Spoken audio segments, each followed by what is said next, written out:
میں ہوں حفیظ اللہ گیلانی، تاریخ برصغیر ہند و پاک کی نئی قسط لے کر آپ کی خدمت میں حاضر ہوں۔ پچھلی قسط میں ہم نے شاہ ترکان خاتون اور رکن الدین فیروز شاہ کے قتل کے بارے میں بتایا کہ شاہ ترکان کی تیرہ دستیوں اور اس کی سازشوں میں جب بہت زور پکڑا تو ترک امراء نے ان دونوں کو قتل کر دیا۔ ان کے قتل کے بعد شمس الدین التتمش کی فرمائش اور اس کی کہنے کے مطابق، جیسا کہ اس نے ترک امراء سے کہا تھا کہ میرے بہت سے بیٹے ہیں لیکن ان میں سے کوئی بھی اس قابل نہیں ہے جو اس ملک کو سنبھال سکے، اگر میری بات پر عمل کرنا میری بیٹی رضیہ کو یہ تخت اور تاج سونپ دینا۔ ترک امراء نے سلطان شمس الدین التتمش کی بیٹی رضیہ سلطانہ کو 1236 عیسوی میں تخت تاج اس کے حوالے کیا۔ رضیہ سلطانہ ایک نہایت باصلاحیت خاتون تھی، نہ صرف جنگ و جدال بلکہ ملک کے انتظام میں بھی اس نے نمایاں سر انجام دیے۔ 1237 عیسوی میں یعنی اس کے ایک سال بعد ہی کرامتا نے بغاوت کر دی اور دلی کی جامع مسجد پر حملہ کر دیا۔ جمعہ کی نماز پڑھنے والے بہت سے مسلمان شہید ہو گئے۔ کرامتا کی اس سازش کو دبانے کے لیے رضیہ سلطانہ نے نہایت جلدی سے اقدامات کیے اور نہ صرف ان کو شکست دی بلکہ ان کا پیچھا کرتے ہوئے ملتان تک ان کو بھگایا، اور چند وہی لوگ بچ گئے جو یا تو روپوش ہو گئے یا جنگلوں میں چلے گئے، یا وہ رضیہ سلطانہ کے فوجیوں کے ہاتھ نہیں لگ سکے، ورنہ انہوں نے اس فتنے کو اپنی طرف سے بالکل ختم کر دیا۔ ایک بات اس فتنے کو دبانے میں یہ ہوئی کہ رضیہ سلطانہ نے محسوس کیا کہ پہلے جب وہ اپنا دربار کرتی تھی تو وہ ایک پردے کے پیچھے بیٹھتی تھی، لوگوں کی درخواست سننی ہو یا کوئی احکامات صادر کرنے ہوں تو وہ پردے کے پیچھے بیٹھ کر سارے احکامات دیا کرتی تھی۔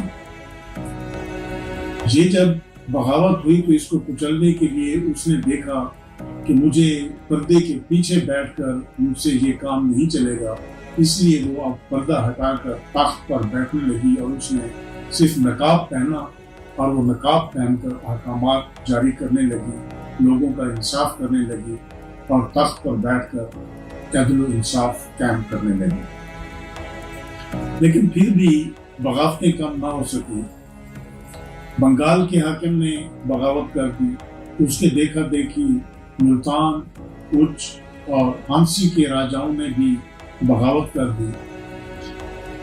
ایک تو رضیہ سلطانہ کے ساتھ مسئلہ یہ تھا کہ اس کے ترک امراء جو شروع سے ہی یہ نہیں چاہتے تھے کہ ایک عورت کی حکمرانی تسلیم کرے، ان کی ایک وجہ تھی۔ دوسرا، جو لوگ بغاوت کر رہے تھے وہ بھی ان کا سب سے بڑا جو ریزن تھا، جو سب سے بڑا وہ ان کے پاس ایک وجہ تھی، وہ یہی تھی کہ وہ سمجھتے تھے کہ شاید ایک عورت کی حکمرانی میں ہم لوگ ترقی بھی نہیں کر سکتے اور ملک کا انتظام بھی نہیں سنبھال سکے گی یہ عورت، اور اگر ہم نے بغاوت کر دی تو وہ ہمارا مقابلہ بھی نہیں کر سکے گی۔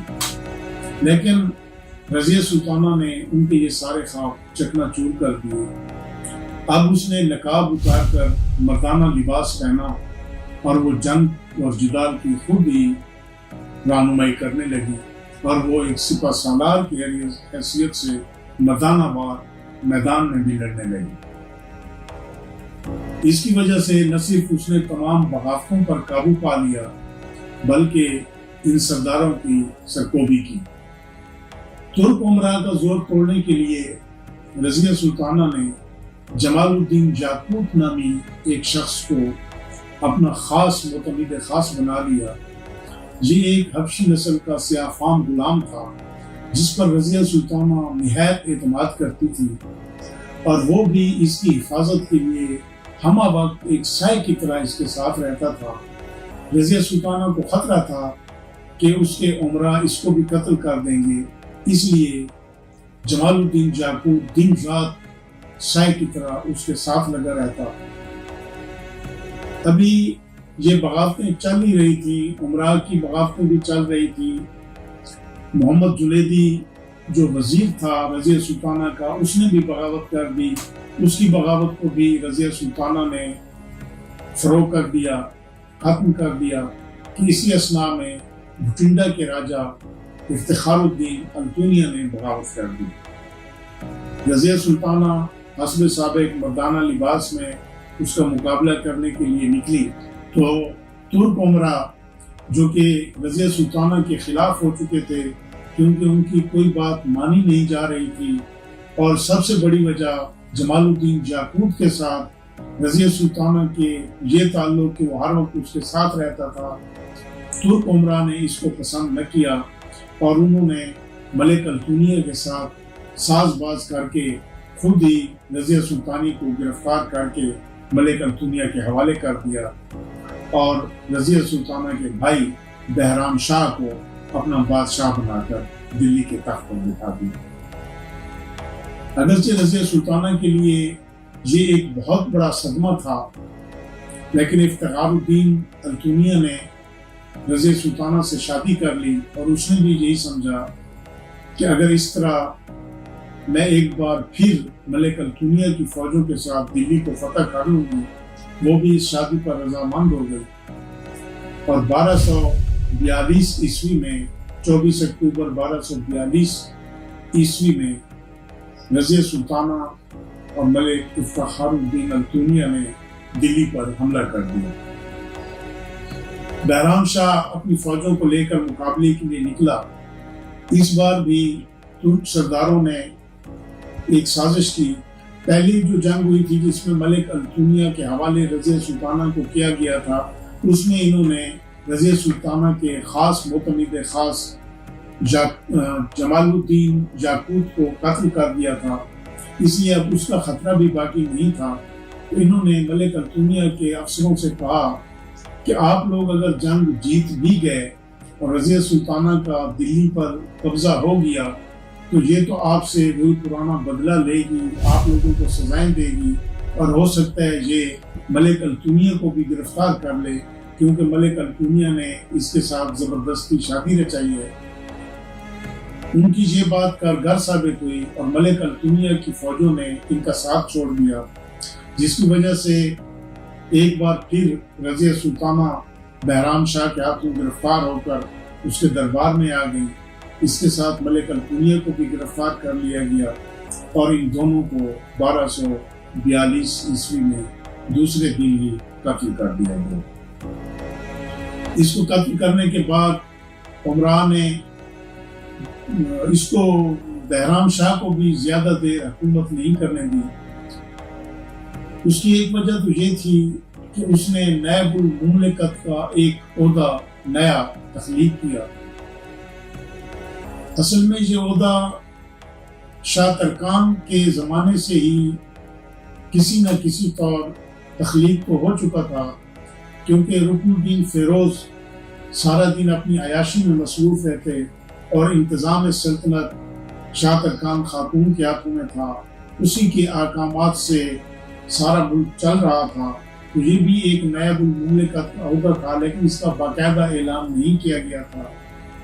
رضیہ سلطانہ چونکہ کسی کے ہاتھوں میں کھیل نہیں رہی تھی بلکہ وہ خود حکومت کرنا چاہتی تھی اور وہ جتنا عرصہ رہی خود حکومت کرتی رہی، اس لیے انہوں نے بھی نائب المملکت کے عہدے کا کوئی ضرورت محسوس نہیں کی۔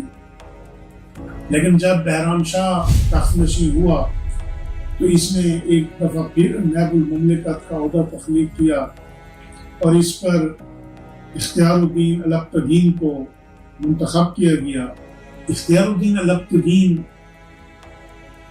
اس کوشش میں تھا کہ وہ سازشیں کر کے خود بادشاہ بن جائے۔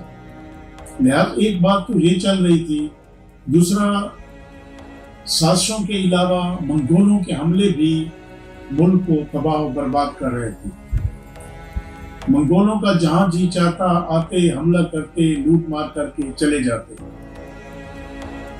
اس وجہ سے ترک عمرا نے خصوصاً نائب المملکت کا عہدہ حاصل کرنے کے لیے ہر امیر اور ہر وزیر کوشش یہی کرتا کہ دوسرے کو شکست دے کر خود اس عہدے پر قابض ہو جائے۔ پھر ایک دفعہ سلطان کے کان بھرے گئے اور کہا گیا کہ یہ تو سازشیں کر کے سلطان کی حکومت کا تختہ الٹنا چاہتا ہے، لہذا بیرام شاہ نے البتگین کو قتل کرا دیا اور اس کے بعد سنکر کو دوسرا نائب مملکت بنا دیا گیا۔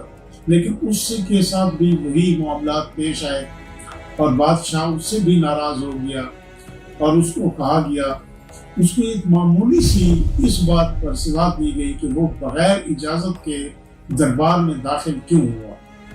اس بنا پر اس کا سر اڑا دیا گیا اور یہ عہدہ ایک فساد کی جڑ بن کر رہ گیا۔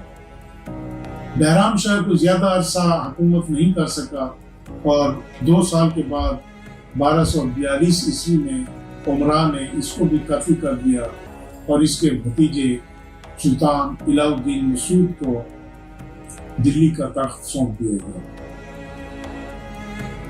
سلطان مسعود نے بھی اگرچہ اپنے طور پر اس ملک کو سنبھالنے کی کوشش کی، حکومت کا انتظام سنبھالنے کی بھی بہت کوشش کی، لیکن بغاوتیں اب روز کا معمول بن چکی تھیں۔ نائب المملکت کا عہدہ فساد کی جڑ بن چکا تھا۔ اے دن کی بغاوتیں کسی بھی حاکم کو سکھ کا سانس نہیں لینے دے رہی تھی۔ اس لیے تنگ آ کر سلطان الہ الدین مسعود نے 4 سال بعد 1246 عیسوی میں تخت اور تاج اپنے بھتیجے سلطان ناصر الدین محمود کے حوالے کیا اور خود وہ حکومت سے علیحدہ ہو گیا۔ اس کے دور میں منگولوں نے ایک بہت بڑا حملہ کر کے لاہور کو لوٹا اور اتنا نقصان پہنچایا لاہور کو کہ لاہور کو ایک ویرانے اور کھنڈر میں تبدیل کر کے چلے گئے۔ یہی وجوہات تھی کہ سلطان الہ الدین مسعود کو تخت و تاج چھوڑنا پڑا۔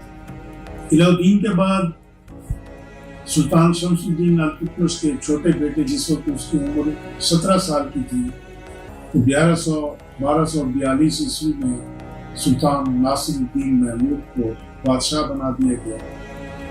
سلطان ناصر الدین محمود اور سلطان الہ الدین مسعود یہ دونوں غیاث الدین بلبن کے داماد تھے اور غیاث الدین بلبن ان کا سسر تھا۔